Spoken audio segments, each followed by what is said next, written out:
Christmas, Easter, good Friday இப்படி பண்டிகை காலங்களில் மட்டும் சபை கூடி வருதலில் கலந்து கொள்ளக்கூடிய விஐபி மக்களே, உங்களுக்காக தான் இந்த வீடியோ.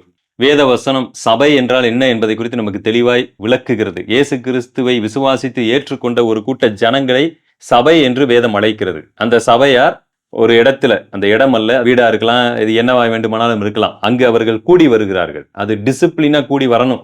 கூடி வராட்டி அதுக்கு பேர் என்னவே கிடையாது, சபை கூடுகை இல்லை. சரிங்களா? சபை கூடி வருதலை நீங்கள் விட்டு விடாதிருங்கள் என்று சொல்லப்பட்டிருக்கிறது. எதற்காக கூடி வர வேண்டும்? அங்கு அவர்கள் கர்த்தரை அறிந்து கற்றுக்கொள்ளுகிறார்கள். அடுத்து ஐக்கியப்படுகிறார்கள், ஒருவருக்கொருவர் உதவி செய்து கொள்ளுகிறார்கள். அடுத்து அங்கு தேவனை அவர்கள் மகிமைப்படுத்துகிறார்கள்.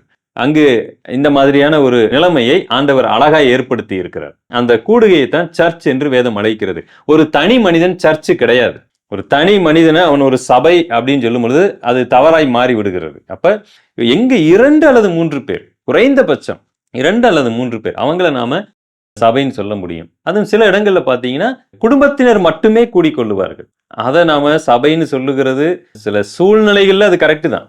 ஏன்னா நிறைய இடங்கள்ல அதற்கான வாய்ப்பு இல்லாம இருக்கலாம். வடகொரியா, இன்னும் நம்ம ஊர்ல சில இடங்கள்ல எங்கேயுமே போக முடியாத இடங்களுக்கு அது ஓகே. ஆனா எல்லா வாய்ப்பு இருந்து நானும் என் ஃபேமிலி மட்டும் கூடிக்கொள்ளுவோம், நாங்க சபை அப்படின்னா, அந்த சபை அப்படிங்கிறது அது அர்த்தமற்றதா அங்கு போகிறது. ஏன்னு கேட்டீங்கன்னா அங்கு கண்டித்தல் இருக்காது. நமக்குள்ள இருக்கிறதுனால உங்களுக்கே அந்த சூழ்நிலை நல்லா தெரியும். சரிங்களா? ஆனா வேறு சில வித்தியாசமானவர்கள் நம்ம இணைந்து வரும் பொழுதுதான் அங்கு நிறைய விஷயங்கள் அது சரியாக நடக்கிறதற்கு காரணமாக அமைகிறது. அதற்காக குடும்பத்தின் கூடனா அதுக்கு சபை இல்லைன்னு சொல்ல வரல. அந்த நோக்கத்தை நீங்க புரிஞ்சுக்கணும். நிறைய இடங்கள்ல பாத்தீங்கன்னா குடும்பமா அப்பா அம்மா மட்டும் கூடிட்டு அவங்க இருப்பாங்க. வாய்ப்பு இருந்தும் அவங்க வெளியிடங்கள்ல போக மாட்டாங்க.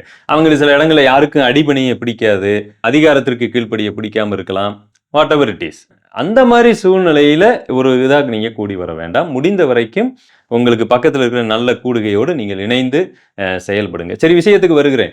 இந்த விஐபி இருக்கிறாங்க பாத்தீங்களா, இவங்க என்ன பண்ணுவாங்க அப்படின்னு கேட்டீங்கன்னா கரெக்டா பண்டிகை நாட்களுக்கு மட்டும்தான் வருவாங்க. ஆண்டவர் சபை கூடி வருதலை ஒரு முக்கியமான ஒரு நிகழ்வாய் வைத்திருக்கிறார். சபை கூடி வருதல் அது மட்டும் சபையினுடைய செயல்பாடுகள் அல்ல. ஒரு சபையின் செயல்பாடுகளில மிக முக்கியமான ஒன்று கூடி வருதல். அந்த கூடி வருதலையே இவர்கள் என்ன செய்யறாங்க அப்படின்னா அதை மதிக்க மாட்டாங்க. ஆனால் அங்கு ஊழியர்கள் என்ன செய்யறாங்க, அன்னைக்காவது அவங்க வர்றாங்களே அப்படின்னு நினைச்சுக்கிறாங்க.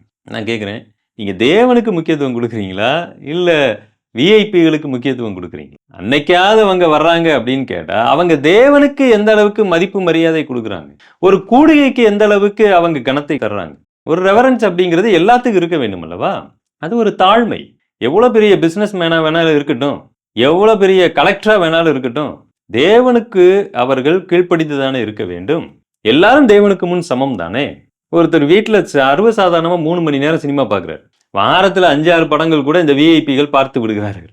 இருக்கலாம், இல்லாம கூட இருக்கலாம், ஒரு பேச்சுக்கு சொல்லுகிறேன். ஆனா ஒரு 2 மணி நேர கூடுகைக்கு மாத்திரம் பண்டிகை காலத்துல மட்டும் அவங்க வந்தாங்கன்னு சொன்னா இதை எப்படி நாம எடுத்துக்கொள்வது? அன்னைக்காவது வர்றாங்கன்னு நாம சொல்ல வேண்டாம். ஒருவேளை கர்த்தரை அறியாத ஜனங்கள் அன்றைக்கு வந்தாங்கன்னா நம்ம ஒன்றும் சொல்லுவதில்லை.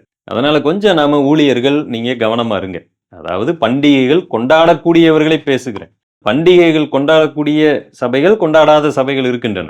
அவைகளை பற்றி நான் பேச, பண்டிகைகள் கொண்டாடக்கூடிய சபைகள் நீங்க இந்த விஷயத்திலேயாவது, பண்டிகை கொண்டாடுதல் மற்ற காரியத்துல என்னுடைய விசுவாசம் வேறு விதமா இருந்தாலும் கூட பொதுவான ஒரு இதுல நான் சில விஷயங்களை உங்களோடு பகிர்ந்து கொள்ளுகிறேன். அட்லீஸ்ட் குறைந்தபட்சம் அதுலயாவது நீங்க ஒரு உறுதித்தன்மையோடு இருந்து, அவங்க எவ்வளவு பெரிய பணக்காரங்களா கூட இருக்கட்டுங்க, நீங்க மற்ற நாட்கள்ல வாங்கய்யா. கரெக்டா பாத்தீங்கன்னா கிறிஸ்துமஸ் அன்னைக்கு வந்துடுறீங்க, நீங்க ஒருவேளை ட்ரெஸ் எடுத்து கொடுக்கலாம், எல்லாம் பண்ணலாம். அதுக்காக நாங்கள் அதை அங்கீகரித்து விட முடியாது. அதே மாதிரி அன்னைக்கு மாத்திரமே கர்த்தரை அறியாம வந்துட்டு நம்ம சபைக்கே ரொம்ப பெருசா உதவி செய்யற மாதிரி சில பேர் தாங்கள் ஒரு இதை செய்து கொண்டிருப்பாங்க. தயவு செய்து அவங்களுக்கு கிறிஸ்துமஸ்னா என்னன்னு புரிய வைங்க. கிறிஸ்துமஸ் யாரு கொண்டாட முடியும், ஏன்னா நீங்க கொண்டாடி கொண்டிருக்கிறீங்கல்ல, அதனுடைய அடிப்படையை சொல்லி கொடுங்க. தேவனை உயர்த்துங்க, மனுஷனை உயர்த்த வேண்டாம்.